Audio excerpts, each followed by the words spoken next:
On August the 26th, 1972, the Olympic Games opened and the world turned its gaze on Munich.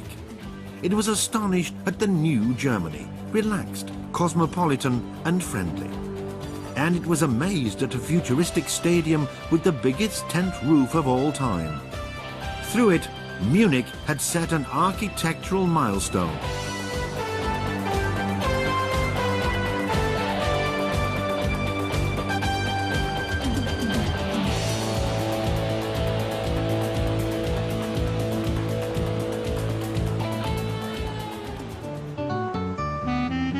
The International Olympic Committee had appointed the Bavarian capital to host the Games 6 years previously. At the time, there were no suitable sports facilities in Munich, so the city had just 6 years in which to prepare for a gigantic sporting spectacle. The site chosen for the main Olympic facilities was the Oberwiesenfeld, an open patch of land not far north of the city centre. An architectural competition was staged which drew more than 100 proposals. The design finally chosen was the one submitted by Stuttgart architect Günther Behnisch. His unconventional concept foresaw a verdant Olympic site, sports facilities embedded in a rolling landscape with large grassy areas and an artificial lake. But the aesthetic heart of the complex was to be a flowing tent roof with an area of more than 70,000 square meters. It would sweep in a wide arc from the swimming stadium across the multi-purpose hall to the track and field stadium, a seemingly weightless web, but one which soon proved difficult to implement.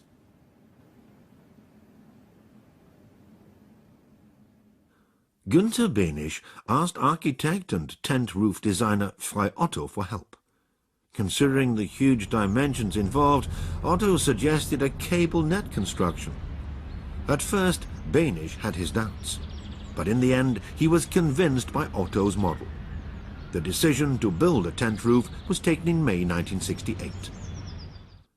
Frei Otto was born in Sigmar in eastern Germany on May the 31st, 1925. He showed an inventive mind even at the age of 9. His interest had been aroused by a pheasant's feather swept along by the wind. He reckoned that the same principle ought to enable a miniature aircraft to glide through the air almost endlessly. As an adolescent, he developed a passion for gliding through building wooden models. Later, while training to become a pilot, he learned that membranes stretched over frames are both stable and light. Just before the end of the war, Frei Otto moved to Berlin to study architecture. He soon found his special field, tent constructions. He was fascinated by what is probably the most original structure built by man. Indeed, in many civilizations, people still live in tents even today. Tents also have their place in a modern society. Naturally, with regard to design, equipment and ease of assembly, they have been vastly improved. The industrial manufacture of textiles has made mass production possible. No matter what their size, tent-like constructions protect people from the caprices of nature. The Tanzbrunnen tent. This architectural masterpiece was the big breakthrough for Frei Otto. The career of one of the most brilliant tent engineers of the 20th century began at the 1957 Federal Horticultural Show in Cologne. Otto spanned a light-coloured membrane across the arch at the entrance. For the first time, Otto applied the principle of tensile stress. Using a minimal amount of material, he achieved an enormous span. 10 years later came Otto's first mammoth project. He was commissioned to build a roof over the German pavilion at the World Exposition in Montreal. It meant covering an area of nearly 8,000 square meters. He was supported by Stuttgart architect Fritz Leonhardt, who would also calculate the structural requirements for the Olympic Stadium in Munich. A continuous tent structure of such dimensions had never been built before. The two artists created a prize-winning fantasy that resembled a spider's web. The stroke of genius in Montreal became a model for the Olympic roof. But in Munich, the area to be spanned was 10 times larger, a factor that presented Frei Otto with major structural problems. but he found a solution. He subdivided the circular roof into 9 sections with cable nets, each around 80 meters long and 60 meters wide. Their rear high points were to be suspended directly from 8 outer masts, with edge cables holding the net together at each of 10 nodes.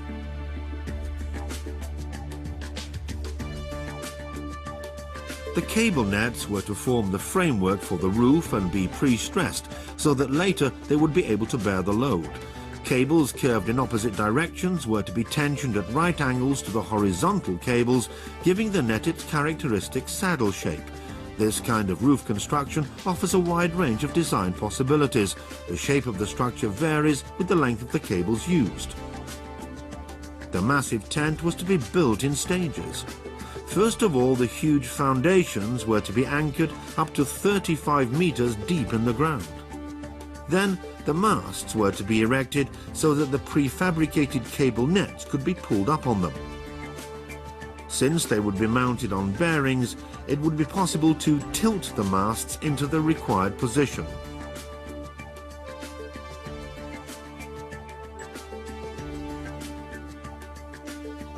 Finally, the main cables were to be secured. They would divert tensile forces into the ground. Construction work got underway while Frei Otto was still working on his final designs. In August 1969, Bavarian Premier Franz Josef Strauss laid the foundation stone. The time pressure was enormous. Only 3 years remained in which to get the entire Olympic site ready for the Games.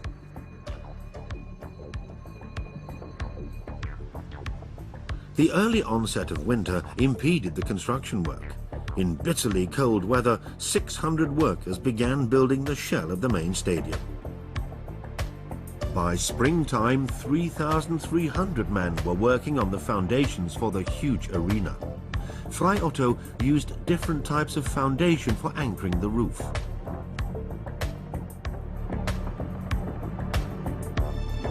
They had to absorb the tremendous forces acting on it.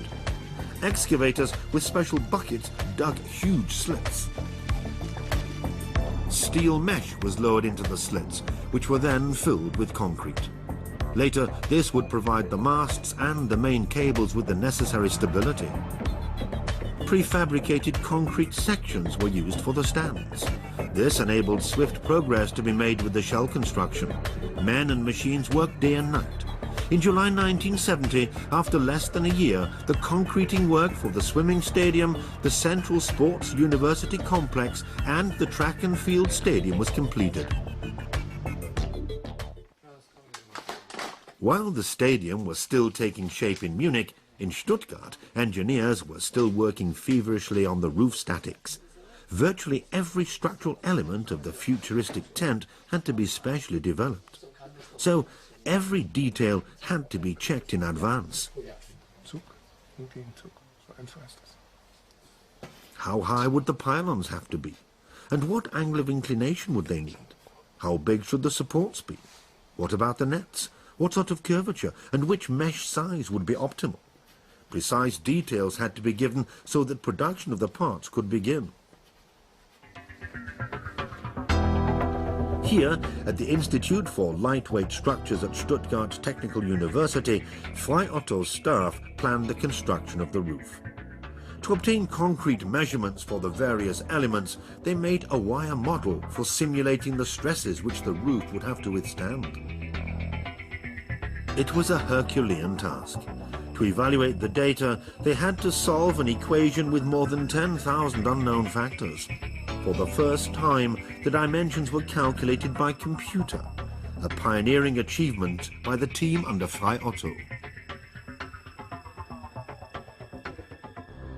There was, however, one serious problem: money. The experiments on the model alone cost 2 million marks, and production of the steel and cable constructions for all the roofs would amount to 120 million marks, 3 times the original estimate.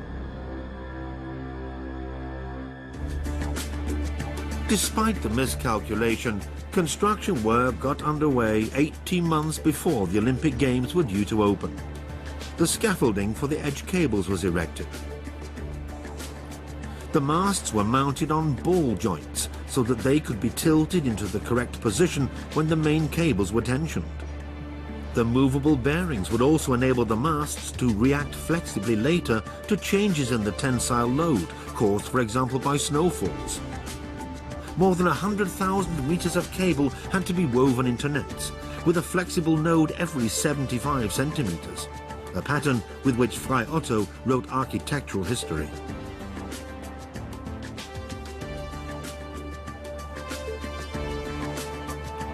Centimeter by centimeter, the nets were hauled up the masts and hung in place. Turnbuckles enabled the shape of the roof to be regulated exactly. In November 1971, the entire spider's web was completed. The operation had been carried out without a hitch. The roofs hadn't to cast any shadow, so as a covering Otto chose sheets of acrylic glass. Fitting them called for precision work from the roofers, because the sheets had to be shaped yet remain watertight. To this end, rubber buffers were positioned between the cable net nodes and the roof membrane, and the joins sealed with neoprene strips. The tent was completed 3 months before the games were due to start.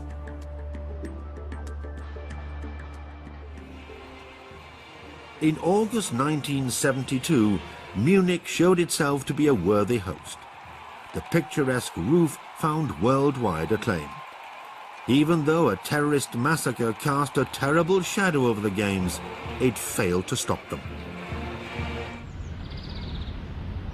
After the games, the people of Munich used the Olympic site as an urban recreational area. In fact, the park became one of the biggest leisure facilities in Europe. In 1997, the entire site was classified as a historical monument. Tent construction remained Frei Otto's great passion. He usually made his planning models himself, and he often based them on nature. Otto designed organic shapes based on spiders' webs. This principle, which saves both energy and material, is known as bionic architecture. Frei Otto saw himself as a minimalist in the best sense of the word. The desert gave him the space he needed for his visions. Near the holy city of Mecca, he built an avant-garde conference center. Soon, his huge umbrella constructions also dominated the townscape. They protect the faithful from the hot sun.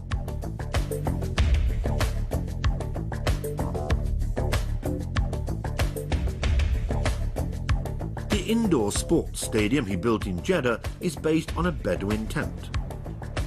But what will happen to what was once the most modern stadium in the world? With construction of a new soccer stadium underway in the far north of Munich, its future is uncertain. How can the complex be financed without money from the German National Soccer League? New concepts for its use are needed if this architectural milestone is not to become a lifeless sports museum.